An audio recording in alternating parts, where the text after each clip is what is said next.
मंगल भवन अमंगल हारी द्रभविष्य दशरथ अजिर बिहारी। श्री गीता 7वां अध्याय प्रकृति भेद योग। भगवान श्री कृष्ण बोले, हे पार्थ, मुझ में मन लगा करके मेरे ही आश्रय होकर योगाभ्यास करते हुए मेरे स्वरूप का संशय रहित पूर्ण ज्ञान होगा सो सुनो। वह पूर्ण ज्ञान मैं तुम्हें सुनाता हूँ, जिसके जानने से तुमको इस लोक में और कुछ जानना शेष न रहेगा।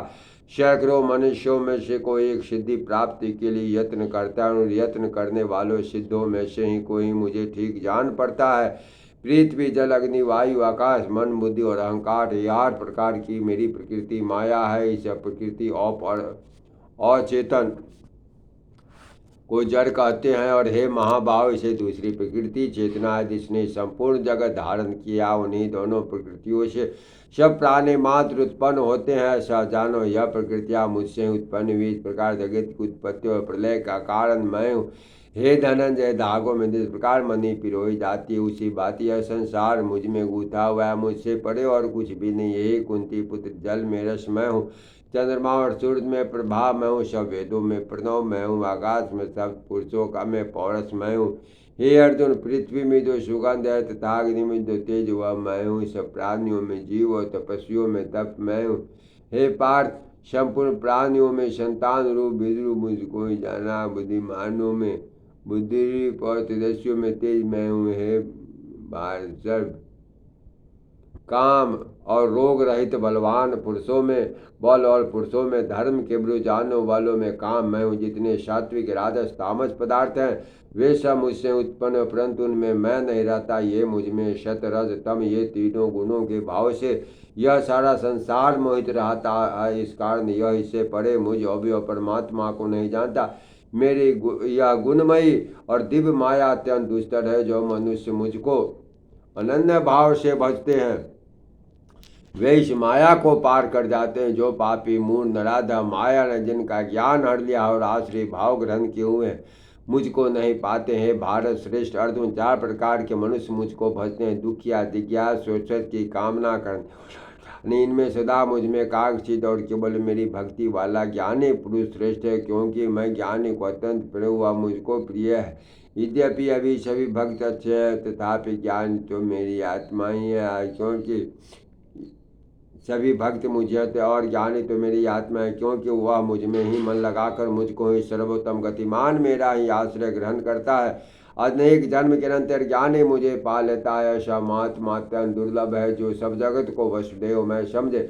अपने अपनी प्रकृति के नियम के अनुसार मनुष्य भिन्न भिन्न काम वासनाओं के ज्ञान में डूबकर उन फलों की चाहना से अन्य देवताओं के अधीन होकर उनकी उपासना करते हैं। हे अर्जुन, जो भक्त श्रद्धा पूर्वक जिन जिन देवताओं का पूजन करना चाहते हैं, उन पुरुषों की श्रद्धा को मैं दृढ़ कर देता हूँ। वह श्रद्धा से युक्त होकर उस देवता की आराधना करता है, फिर उसको मेरे यूँ रचे हुए कर्म फल प्राप्त होते हैं। परंतु उन अल्प बुद्धि वालों का फल नाशमान है। देवताओं की आराधना करने वाले देवताओं को मिलते हैं, और भक्तजन मुझ में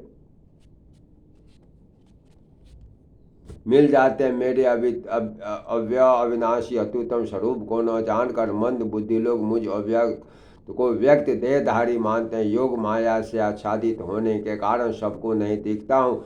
इसी से मूढ़ लोग अनादि तथा विनाशी मुझको नहीं जानते। हे अर्जुन, मैं भूत भविष्य और वर्तमान के सब प्राणियों को जानता हूँ, पर मुझे कोई भी नहीं जानता। हे भारत, हे परम तप इच्छार्थ द्वेष से उत्पन्न होने वाले सुख दुख आदि द्वंद्व के मोह से जगत की सभी प्राणी भ्रम में फंस जाते। जिन पुण्यात्माओं के पाप नष्ट हो गए, वह पुण्य कर्म करने वाले भक्तजन द्वंद्व के मोह से छूटकर दृढ़ निश्चय करके मेरी भक्ति करते हैं। जो मेरा आश्रय लेकर जन्म मरण क्रम को दूर करने के अर्थ प्रयत्न करते हैं, वे पुरुष परम ब्रह्म आत्मज्ञान और संपूर्ण कर्म को जानते हैं। जो अधिभूत अधिदेव और अधियज्ञ इन सब में व्यापक मुझे जान पाते हैं, समाधि स्मरण काल में मुझको जानते हैं। जय श्री सीताराम, जय श्री सीताराम। हर हर महादेव, हर हर महादेव। अब 7वां अध्याय का महात्म्य भी सुन ले। भगवान श्री नारायण जी बोले, हे लक्ष्मी, अब 7वें अध्याय का महात्म्य सुन। एक पटेल नामक नगर है, जिसमें शंकु कर्ण नाम का वैश्य रहता था। वह व्यापार कर्णों के नगर के बाहर कहीं को जाता था। रास्ते में शंकु कर्ण को सांप ने डसा, वह मर गया। उसके साथ ही दाह क्रिया कर आगे को चले।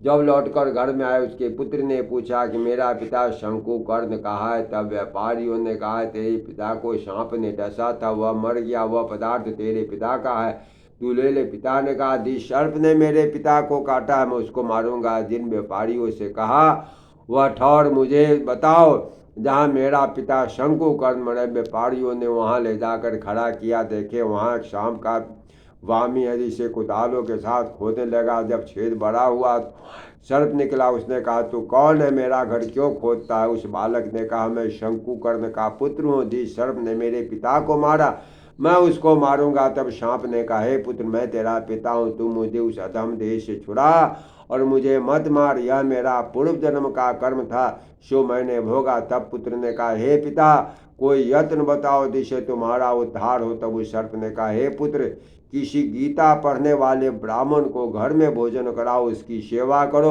उसके आशीर्वाद से मेरा कल्याण होगा। तब उस बालक ने अपने घर पुरुष नगर में जितने गीता का पाठ करने वाले थे उनको बुलाकर श्री गीता जी के 7वें अध्याय का पाठ करवाया, उनको भोजन करवाया। तब ब्राह्मणों ने आशीर्वाद दिया।